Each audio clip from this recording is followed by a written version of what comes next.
Piracy is stealing from people who spend a tremendous amount of time and effort and love and passion making these things happen. It's wrong to steal a 30-cent pack of gum, and it's a felony to steal a $30,000 car, but a $30 million movie is pirated and put up on the internet, and people don't blink an eye. It makes me wonder what happens when more people are pirating the content than paying for the content. It's important to protect the things that we make because a lot of time and effort go into it, and a lot of people are passionate about their work. Every element of that show has come from someone's brain, has come from someone's thought. It's ultimately very satisfying to have your work, your ideas, your jokes get laughed at.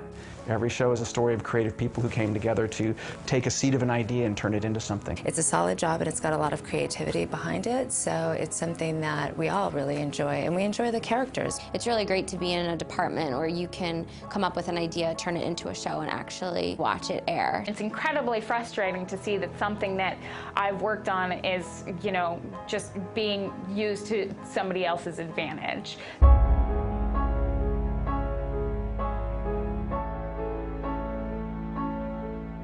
The theft is happening at such a level where major corporations are actually benefiting from it and not the company that actually created the content. Just because they live offshore, they can do something illegal in our country and get away with it and be millionaires at the same time somewhere else. It's not always clear because even when you go to these websites, they do a really good job at trying to appear like they're legal websites when they're really not. The goal for us is to have people come to our websites and see our product on our websites. It's like whack-a-mole is what it is. As soon as you see them, you send a note so you can whack it, you know, but ultimately, you know, 4 more pop up somewhere else. We make consumer products that are taken all the time.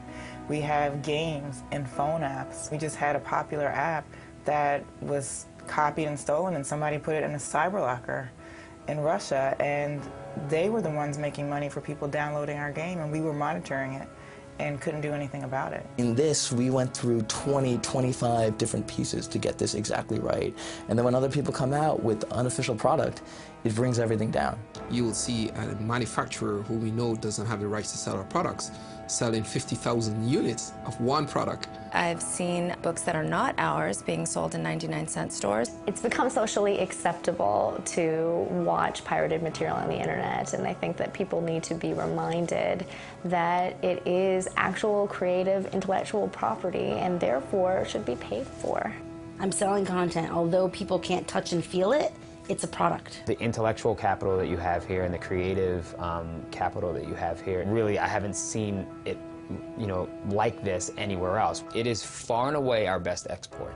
Not corn, not wheat, not hard goods. Intellectual property is our biggest commodity.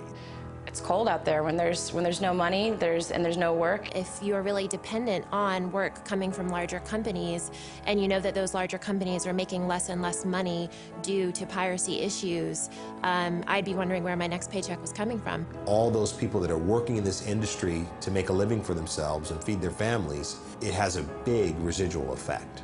They're putting makeup artists out of work. They're putting the guys who hang the lights out of work. It's not all just about the big movie stars and the big directors. They're putting real, everyday people working for a wage out of work. They're taking from the everyman, you know, the people that work to get the stuff done and don't get anything in the back end. Does that mean they can't hire X amount of people they would have been able to hire?